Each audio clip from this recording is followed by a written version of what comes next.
Senhor, irmãos, antes de nós iniciarmos aqui essa nossa aula dessa semana, eu quero fazer um convite para vocês. Nos dias 15 e 16 de abril, nós estaremos com uma escola bíblica onde o tema será patrística.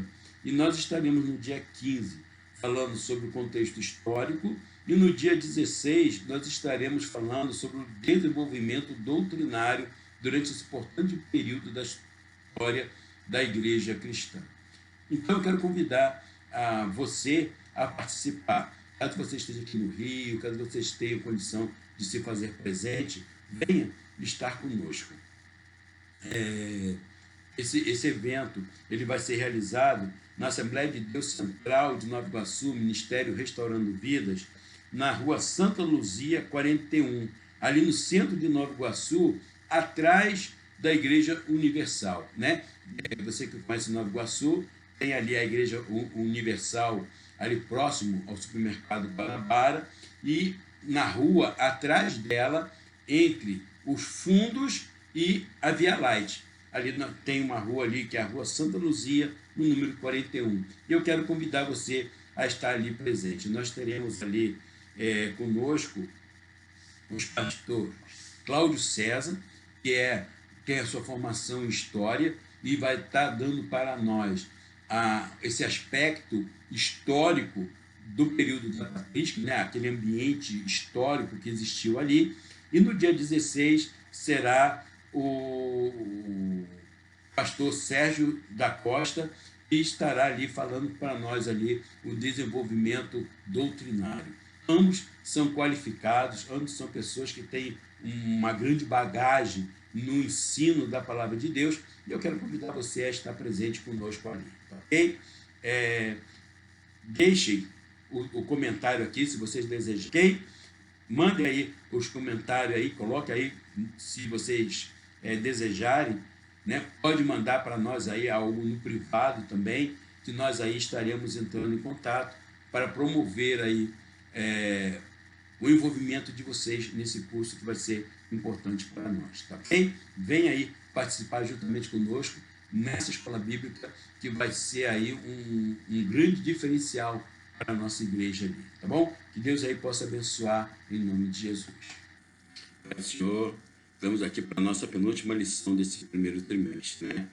Vai falar sobre a urgência do discipulado. Urgência porque é algo que precisa ser feito ontem, o mais rápido possível. A igreja, quando se fala em perda da identidade da igreja, perda da identidade cristã, quando se fala que a igreja de hoje não é mais a igreja de antigamente, é justamente porque a igreja ela tem deixado de lado essa tarefa do ensino, do discipulado. Por quê?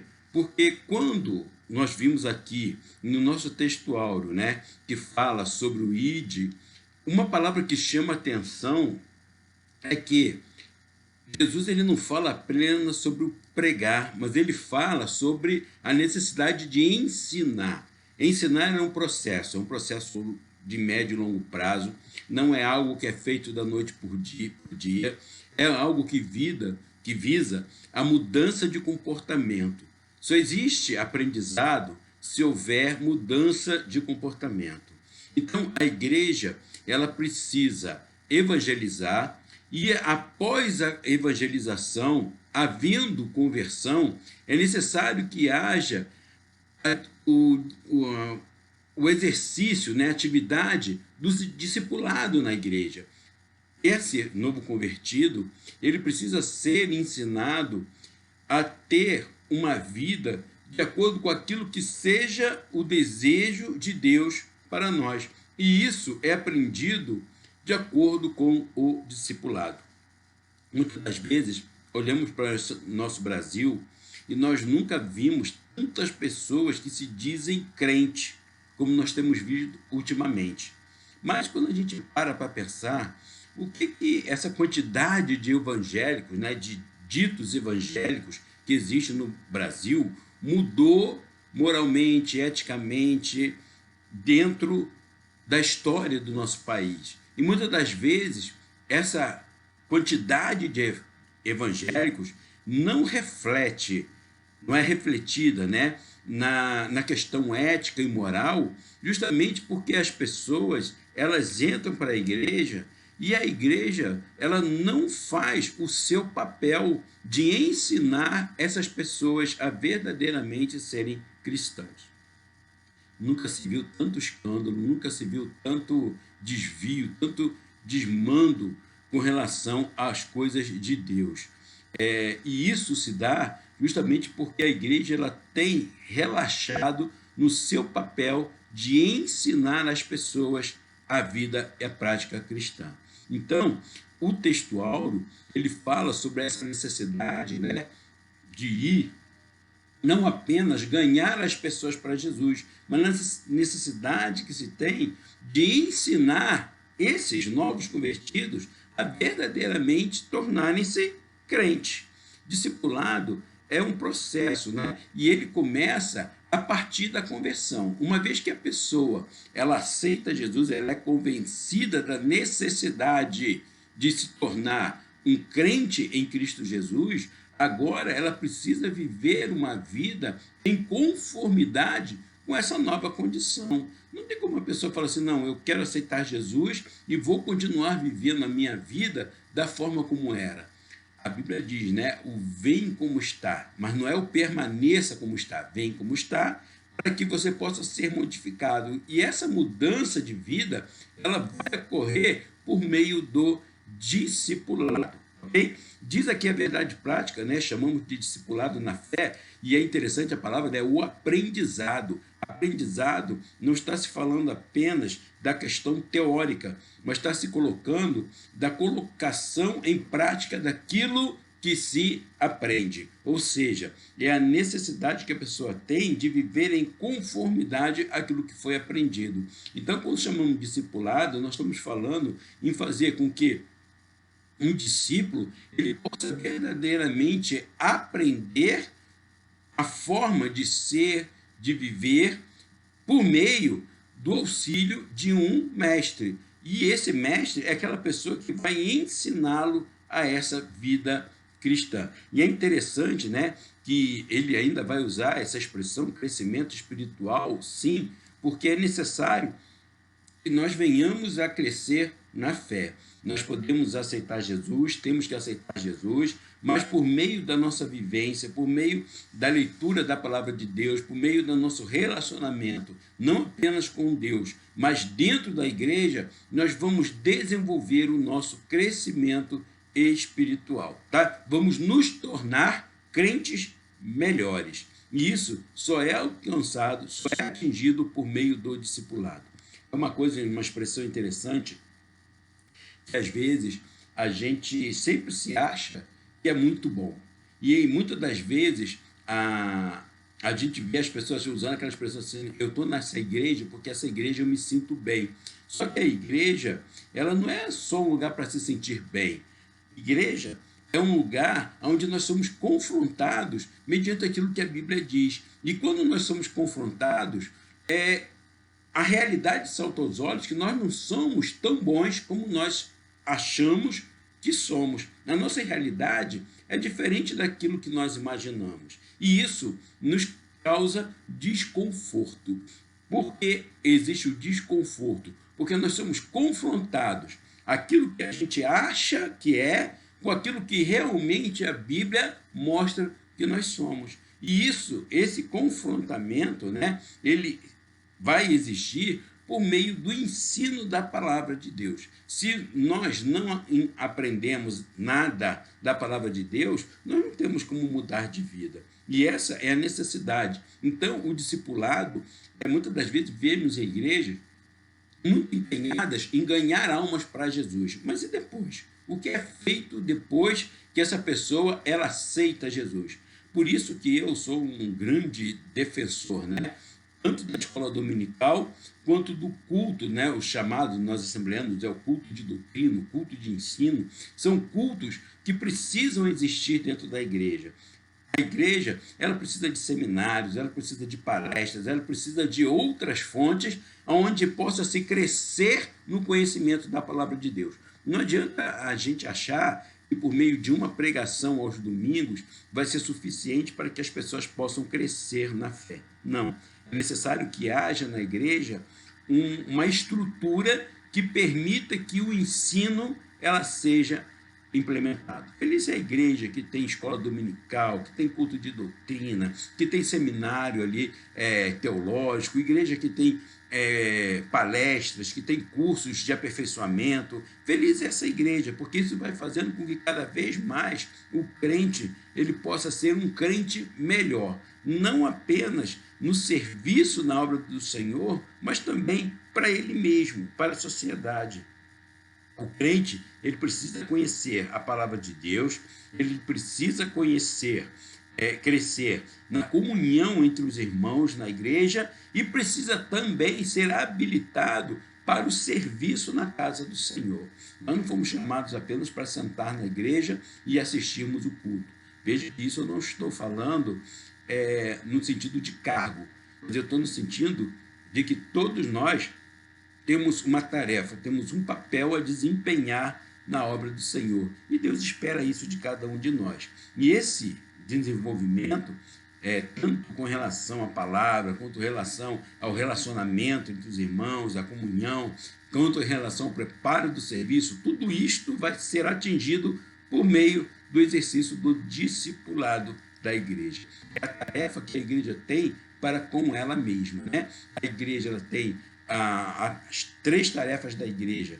Uma é no sentido de adoração a Deus, a outra é uma tarefa externa, que é no sentido da propagação do evangelho, e uma interna, que é fazer com que os crentes eles possam crescer na sua ação no plano da salvação na obra de Deus. Okay? Leitura diária. Mateus 4:23 fala sobre o ensino da palavra. Ele acompanhava, a evangelização, ou seja, conforme se evangelizava, também vamos ver que no ministério de Cristo existia também o espaço dedicado, importante, para que houvesse o ensino da palavra de Deus, da metodologia cristã, da forma de ser, do entendimento da fé. Então, nós vamos ver que a evangelização, ela sempre teve o ensino da palavra de Deus acompanhando a sua prática. Paulo também é interessante, aqui em Atos, vai falar sobre Barnabé indo ao encontro de Paulo, levando ele para a igreja de Antioquia, e é interessante que por meio desse ensino, desse discipulado, esses discípulos eles passaram a ser chamados de cristãos. Por quê? É um ensino da palavra de Deus, o ensino bíblico que vai implementar no crente o caráter de Cristo. Isso é por meio do ministério do ensino. Também em Atos 19, de novo, nós vamos ver Paulo estabelecendo ali a escola de Tirano, e ali ele vai exercer um ministério, e talvez ali no Novo Testamento, nós vamos ver pela primeira vez esse ensino sistemático sendo colocado em prática. Nós vamos ver então que desde o início da história da igreja cristã já existia a prática do seminário, do ensino da palavra de Deus. Filipenses 4:9, também vamos ver que o ensino, ele deve ser colocado em prática, sobre aquilo que aprendeste, recebeste, ouviste e viste em mim, isso fazei, ou seja, isso praticai. Ou seja, não adianta simplesmente teorizar, é necessário que seja colocado em prática aquilo que está sendo aprendido. 2 Timóteo também, Paulo, ele explicando ao seu discípulo, ele vai falar justamente na responsabilidade que o lar também tem no ensino do discipulado, onde os pais têm também a responsabilidade de fazer com que os seus filhos tornem-se discípulos de Cristo. Então ele vai dizer que Timóteo, ele desde a sua meninice, ele já conhecia as sagradas letras, ou seja, desde o início ele já conhecia a palavra de Deus. Tito 3 vai dar também a necessidade que nós temos de aplicar a boas obras, de forma que existe uma necessidade do crente de frutificar, produzir frutos. Nós somos chamados por Deus não apenas para ficarmos plantados na sua casa, mas nós somos chamados ali também para que possamos produzir frutos. Mateus 28 é o crescimento aqui, é o grande ide, né? Quando Jesus ele aparece aos seus discípulos, né? E ali ele passa um tempo ali convivendo ali com os seus discípulos, e ali Jesus ele vai dar a responsabilidade do grande ide, né? Que não é apenas o pregar, não é apenas o ganhar, mas fala sobre o ensino. E é interessante, né, que ele fala sobre ensinar as nações e, de novo, ele fala ensinando-as a guardar todas as coisas que eu vos tenho mandado. Ou seja, a necessidade que nós temos de construção do legado. Cristo passou o ensino para os apóstolos passaram para os pais, e os pais foram passando para os seus discípulos, até que chegou a nós, e nós temos a obrigação de transmitir para as próximas gerações que virão depois de nós isso que uma vez foi entregue. É como diz, né, a Epístola de Judas, é a fé que uma vez foi entregue aos santos, e a nossa responsabilidade para que essa fé ela se mantenha viva, ela se mantenha eficaz. É interessante também que em Atos 2:42, ele vai falar aqui sobre um quadro, né, uma amostra da vivência cristã. E ele fala sobre o perseverar na doutrina e o perseverar na unanimidade, na frequência ao tempo. Ou seja, perseverar. Perseverar não é uma ação apenas passiva, né, mas é uma busca, é um esforço de fazer acontecer. Então, eles perseveravam na doutrina dos apóstolos. Não existia uma nova revelação, uma nova visão, um novo entendimento. É aquilo que foi recebido. Paulo ele já havia falado aos Gálatas que se alguém apresentasse algo diferente daquilo que foi ensinado, deveria ser anátema, maldito. Então, é a perseverança, é uma necessidade que a igreja tem. E o perseverar na doutrina só se consegue mediante o ensino, né? O aprendizado da palavra de Deus. Aqui fala no comentário, né? O discipulado, ele acompanha a pregação do evangelho desde o princípio, ou seja, é de fundamental importância como base inicial da formação cristã no novo comentário, no novo convertido. Ou seja, é necessário que a igreja ela se empenhe em fazer com que haja o discipulado do novo convertido. Qual é o papel que nós temos tido, né, na propagação do ensino da palavra de Deus? Isso é um ministério, isso é algo que foi chamado por Deus e faz parte dos dons ministeriais que foram colocados, e ele vai dizer aqui então que é a forma, né, como a igreja vai fazer a formação do caráter cristão, tanto para o bem quanto para o mal. Isso acontece por meio do ensino. Discipular é atuar no crescimento e no desenvolvimento do cristão. O crente, né, a nossa fé, a nossa prática, a nossa questão, precisamos cada vez mais desenvolver. E esse desenvolvimento vai nos tornando parecido com Cristo. E como isso acontece? Isso acontece por meio do ensino, por meio do discipulado. Ok? Diz aqui na leitura, no primeiro tópico, né, sobre onde vai dizer o que vem a ser esse discipulado, E esse termo ele vem de discípulo, isso significa, né, aprendiz, aluno, seguidor. Isso vale tanto no secular quanto no religioso, e em qualquer sentido desse termo se aplica ao cristão. Qualquer forma que você der a palavra discípulo, ou a palavra discipulado, qualquer entendimento, você pode falar isso aí na ideia de sala de aula, no processo de educação, no processo de formação, no processo de transmissão de conhecimento.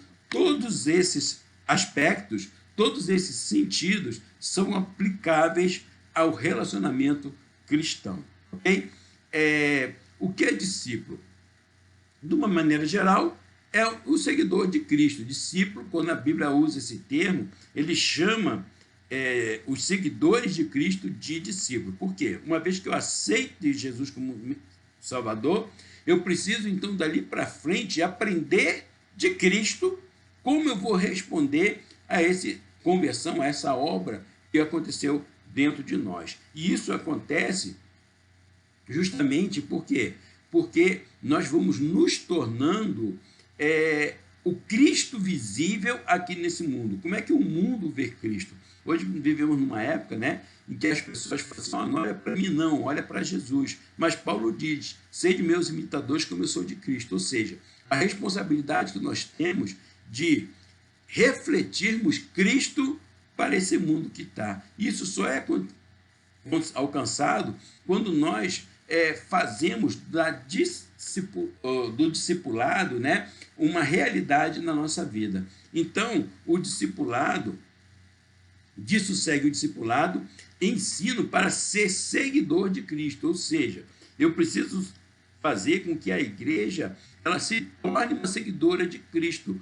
O ensino bíblico, então, básico, para que o novo convertido ele possa se desenvolver espiritualmente. Trata-se de instruções que abrangem vários aspectos da vida, espiritual, emocional, social, e nós precisamos adequar a nossa vida como um todo a essa nossa nova realidade cristã. O Ministério do Ensino, então, ele vai ocupar esse espaço de relevância na história do cristianismo. E por isso que Paulo ele vai dizer, né, que se ensinar, que haja dedicação ao ensino, ou seja, aquele que deseja ser professor, ele precisa se dedicar ao ensino, ok? A grande comissão é o nome da ordem que o Senhor designou os seus discípulos para que alcançasse as nações, fazendo não apenas a conversão, mas fazendo com que esse novo convertido ele se tornasse também discípulo de Cristo. E esse discipulado, então, uma vez que ele faz parte do ID, ele não é uma opção, é um mandamento. Para quê? Para que haja esse crescimento espiritual. É interessante que durante essa lição, essa palavra crescimento espiritual, ela vai ser uma grande realidade, né, no decurso dessa lição, né? Além do discipulado, ele também ordenou que esses novos discípulos guardem aquilo que aprendem, né? Não é apenas ter o conhecimento, mas é necessário que esse conhecimento ele seja protegido de outras influências e que ele também seja colocado em prática em nossas vidas, né? E aí, ou seja, são as doutrinas, os pontos doutrinários, né, que Jesus ensinou, precisam ser preservados no âmago da igreja. E aí entra a questão da educação cristã, né? Doutrina dos apóstolos, ou seja, é o corpo doutrinário que Jesus ensinou aos seus discípulos. É uma coisa interessante que hoje em dia, né, nós temos muitos ismos, né, calvinismo, arminianismo, diversas títulos, né, de doutrinas, luteranismos, wesleyanismo, que são colocados, mas muitas das vezes esses ismos nos afastam daquilo que realmente importa, é que nós sermos seguidores, discípulos de Cristo. Antes de nós sermos seguidores de John Wesley, Lutero, de Armínio, de Calvino, nós precisamos ser seguidores de Cristo. Essa é a nossa principal condição aqui nesse mundo. E o ministério terreno, né, e depois o Espírito Santo se encarregou de orientá-los, ou seja, passamos o ensino da Bíblia, o ensino da palavra de Deus, a explicação. Aí é muito interessante, né, que muitas das vezes a gente acha que basta ler a Bíblia, mas ali no eunuco, né, da rainha de Candace, ele lia e não entendia. E foi necessário que Filipe chegasse ali junto dele e explicasse a ele aquilo que estava sendo lido. Ou seja, é a importância do mestre exercendo o seu trabalho junto aos seus discípulos para que possa promover a compreensão, o entendimento daquilo que a Bíblia diz. Tá? E qualquer currículo dos nossos cursos teológicos tem que ter disciplinas sobre Deus, sobre Jesus, Espírito Santo, Trindade, anjo, homem, pecado, expiação, salvação, morte, ressurreição, né? a escatologia em si, a igreja, né? A eclesiologia. Isso faz parte de qualquer currículo, de qualquer curso teológico, seja ele na escola dominical, seja ele nas maiores ou as melhores faculdades que por aí nós temos, né? Jesus falou e ensinou sobre tudo isso e muito mais, como a teologia prática, não apenas aquilo que é falado, mas também da ética cristã. Nós temos visto, irmãos, muitas das vezes, pessoas que acham que são muito boas, né, falando com os irmãos de uma maneira violenta, o dedo no nariz, e muitas das vezes nós vemos que isso falta essa questão da ética cristã que tem sido colocado de lado. Tudo isso é reflexo, né, da falta do discipulado, que é uma necessidade na igreja cristã. O tripé do discipulado, né, que é a palavra, a comunhão e o serviço. O porquê tripé? É a base do discipulado, é aquilo que é o campo de trabalho do discipulado. É o ensinar a palavra, o desenvolvimento da comunhão e a preparação para o serviço. Palavra. Irmãos, a autoridade das Escrituras ela é singular e única, né? Nada pode confrontar a validade da Bíblia. Ela é que vai validar as outras coisas, né? As outras fontes de ensino que nós temos na igreja. Mas nós precisamos entender isso de uma vez por todas. A Escritura, a Bíblia, ela é aquilo que é de mais importante. Ela, na verdade, é a base, é de onde é a grande verdade e dela saem as outras verdades que são submissas a essa verdade maior, que é a verdade das Escrituras.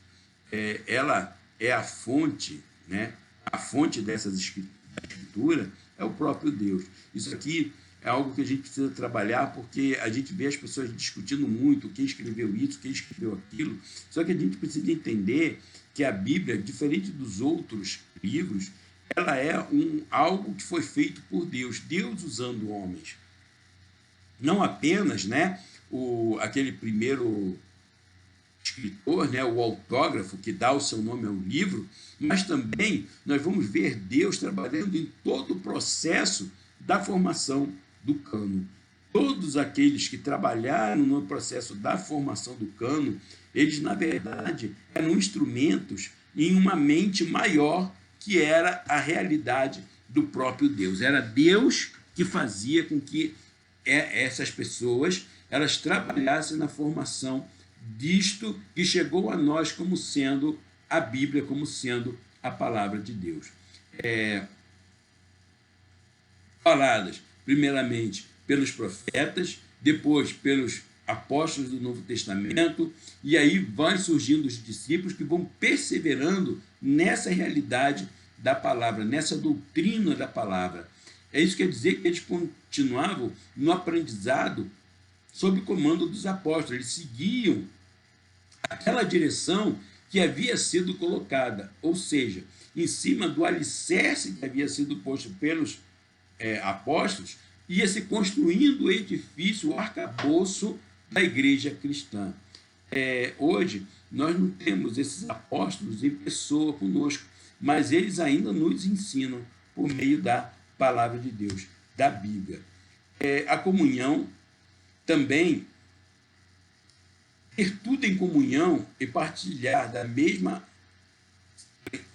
crença, né? Ou seja, quando nós temos as coisas em comum, nós partilhamos da mesma vivência, da mesma esperança, da mesma crença, isso é comunhão. Isso é de onde vem, né, a palavra koinonia, né, que é traduzida por comunhão, significa justamente essa partilha, né, essa mutualidade da vida cristã. No Antigo Testamento, falava sobre o relacionamento das pessoas com o próximo e nunca do ser humano com Deus, né? No Novo Testamento, essa palavra era sempre usada na questão da assembleia, né? Do ajuntamento. Embora Abraão tenha sido chamado amigo de Deus e Moisés falado com Deus face a face, eles não provaram da mesma comunhão que nós temos. Antes, Cristo, né, não havia sido morrido, então essa comunhão ela era uma comunhão mais à distância. Mas uma vez que nós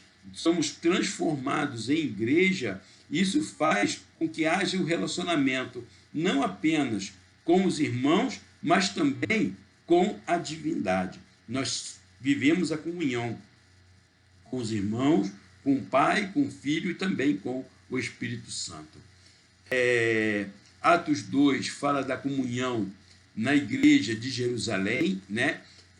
Logo ali nos seus primeiros dias, né? Num exemplo, numa lição de koinonia, o que o texto sagrado diz é que não se trata apenas de compartilhar algo, mas também de unidade no mesmo coração, diz respeito ao centro de vida, né? A mesma inclinação, alma, sim, a mesma emoção, é o mesmo sentimento, é o mesmo afeto, é o mesmo relacionamento, ou seja, os crentes tinham uma mesma identidade. No final, se você olhasse esse ou aquele cristão, estava se vendo a mesma coisa, porque eles foram ensinados, eles foram adestrados a refletirem não apenas a sua identidade, a sua individualidade, mas a realidade daquilo que Cristo espera que eles, como cristãos, viessem a ser.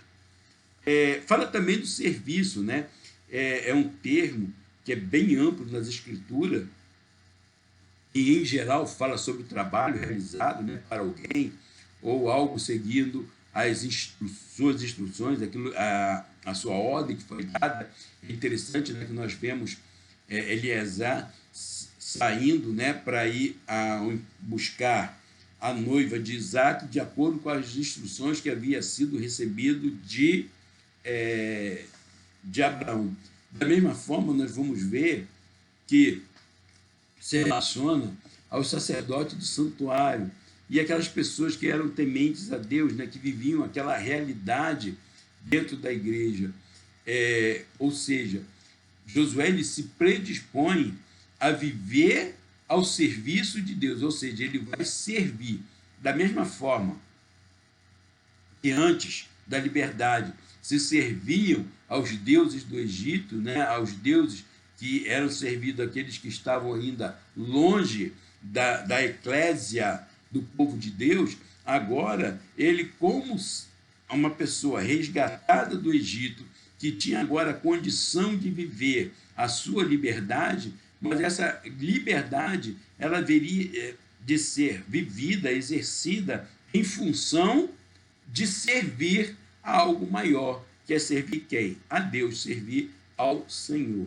Okay? Então a gente vê que muitas das vezes no Antigo Testamento a comunhão ela falava sobre o relacionamento na congregação de Israel, entre seres humanos. E quando se falava do relacionamento para com Deus, a palavra melhor, a expressão melhor, era a questão do serviço, é o servir a Deus. E é isso que Deus espera ainda hoje, né, de cada um de nós, na nossa grande comissão que Ele tem colocado para nós. Servir para que haja o crescimento sadio da igreja como um todo. O discipulado e o crescimento sadio da igreja, né? A igreja precisa do processo do discipulado para cumprir o propósito da grande comissão. Ou seja, a igreja só vai entender a sua função, aquilo que Deus espera dele, se ela for ensinada a isso. E é interessante que isso não se trata de opção, é ordem, para que haja a edificação e o crescimento espiritual de cada um. Crescimento espiritual. O que é o crescimento espiritual? É a ideia de nós, a cada dia, nos tornarmos um crente melhor do que nós fomos no dia anterior. Então, o processo do discipulado, ele tem por objetivo instruir um novo convertido sobre os aspectos da vida cristã. Como eu vou ser um crente? Como eu vou viver essa minha condição de crente no meu trabalho, na minha escola, na minha família, na rua onde eu moro, no meu país, nas minhas atividades físicas, nas minhas atividades cívicas, nas minhas atividades sociais, nas minhas atividades laborativas. Como que eu vou viver essa condição? Como eu vou viver o aspecto da minha vida cristã quando eu estou dentro da igreja? Mas também como eu vou viver essa vida cristã quando eu estou fora da igreja? Como eu vou ser o cristão na segunda-feira, quando eu estiver no ônibus, na condução, indo para o meu trabalho? Isso é o crescimento espiritual. É eu refletir a minha condição de servo do Senhor aonde quer que nós venhamos a estar. Entender que no final, a vontade a ser vivida não é a minha vontade, mas é a vontade de Deus em nossas vidas. É a nossa experiência, né? É a nossa nova condição de relacionamento com Deus, é a nossa nova experiência, a nossa nova vivência, fruto do nosso andar com Deus. Eles precisam, então, também ser ensinados para o seu crescimento e o amadurecimento da fé, né? Não sendo mais meninos, não sendo mais levados em roda de doutrina, em novidade, modinhas. Isso é algo que nós precisamos crescer espiritualmente. E aí, buscar que esse crescimento ele seja uma realidade, mas que ele seja alcançado de uma forma sadia, não seja apenas um inchaço arrogante, mas que seja um crescimento real. Crescimento numérico, né? O crescimento numérico, né? É o crescimento da quantidade de crentes, é o número de crentes crescer. O propósito da terceira viagem de Paulo não foi para implantar igrejas locais, mas para disciplinar e ensinar a igreja de Éfeso, ou seja, treinar obreiros. Muitas das vezes, irmãos, a gente olha assim para a igreja, né? E, fulano já está na igreja há muito tempo, vamos promover ele ao diácono, serviço, ou seja, as funções, ela vira ministeriais, eclesiásticas, elas viram como seja a promoção em uma empresa, em um colegiado. E é necessário que não é isso. O obreiro ele precisa ser ensinado a viver a realidade, a prática da sua função. E aí a igreja precisa ensinar de forma que os seus obreiros eles sejam qualificados para exercer. É necessário que a igreja ela tenha os seus diáconos treinados, né? Como se portar, como falar, como abordar, como receber. O presbítero, né? Eu me lembro de uma igreja onde eu estava, em que tinha uns presbíteros lá que falavam assim: pastor, não chama para pregar não, que eu não gosto muito de pregar. Espera aí, se você é presbítero e não gosta de pregar, você é um presbítero equivocado, porque o presbítero ele é chamado para pregar a palavra do Senhor. Então, muitas das vezes temos visto igreja, né, que pega um diácono antigo e por ele estar tanto tempo como diácono, bota ele como presbítero e no final perde o bom diácono e não ganha o presbítero, simplesmente porque a pessoa não foi preparada para exercer o presbitério da igreja. Então, a igreja ela precisa treinar e esse treinamento vai refletir o seu crescimento de novos crentes, novos obreiros, vai promover o crescimento numérico da igreja em seus diversos aspectos. E aí, o exemplo da igreja de Antioquia, né?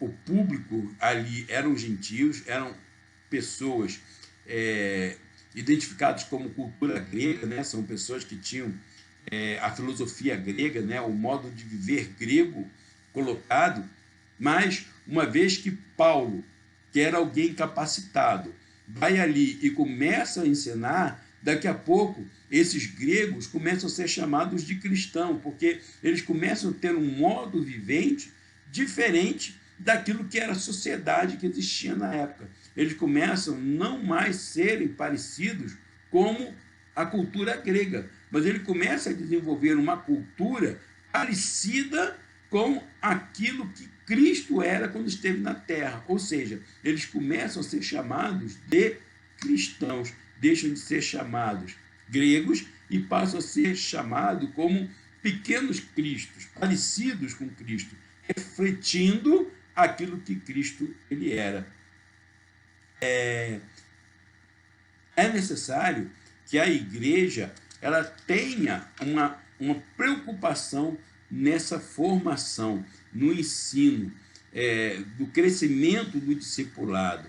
Discipulado não é apenas a preparação para o batismo. Discipulado é a estrutura de um ensino sistemático da palavra de Deus. E que nós possamos ter isso como uma realidade nas nossas igrejas, tá? Semana que vem nós estaremos aí com a nossa última lição e em seguida nós já teremos aí uma nova revista para nós tratarmos, ok? Vamos aí nesse domingo agora, uma boa igreja, e explorem bem essa questão do ensino da palavra de Deus na igreja. Que Deus aí possa nos abençoar em nome de Jesus. Fica na paz.